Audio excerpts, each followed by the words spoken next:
Hello mga Mandated, welcome back sa ating channel. Kung isa ka sa mga nagtatanong kung pwede bang mag-walk-in sa DFA para ba mag-apply ng passport kahit walang appointment, ang video na ito ay para sa inyo. So sa vlog na ito, pag-uusapan natin kung sino-sino lang ang pinapayagang gumamit ng DFA courtesy lane o yung priority lane at maaaring mag-walk-in. Kaya siguraduhin panoorin ng video na to hanggang sa dulo para malaman natin kung qualified ka. So una sa listahan natin ng yung senior citizen. So, kung ikaw ay senior citizen, maaari kang gumamit ng courtesy lane sa maraming DFA, consular office. Magdala lamang ng valid senior ID o iba pang government issued ID na magpapatunay na ikaw ay senior. So, ganun lang kasimple.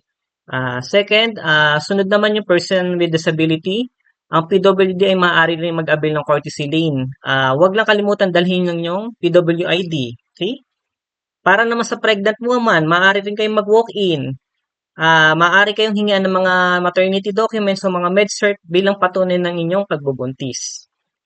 Para naman sa solo parents, magdala lamang ng valid ID. Ang nag-issue na ito, yung DSWD. So, ito lang yung mga requirements na kailangan mo kapag solo parent ka. Okay? Sa children naman, 7 years old and below, kailangan lamang nakasama nila ang kanilang mga magulang o legal guardian sa araw ng kanilang appointment o walk-in process natin. Okay?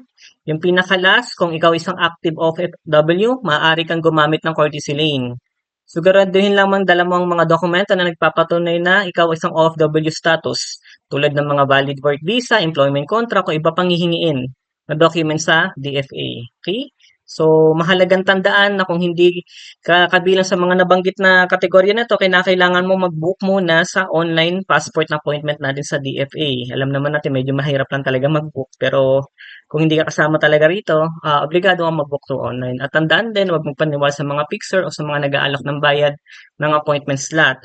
Gumamit lamang tayo ng official DFA passports appointment website. So, actually, hindi lang naman doon, may mga nag-offer din ng mga services na mga legit na company. So, make sure lang na legit yung magbo-book sa atin, okay?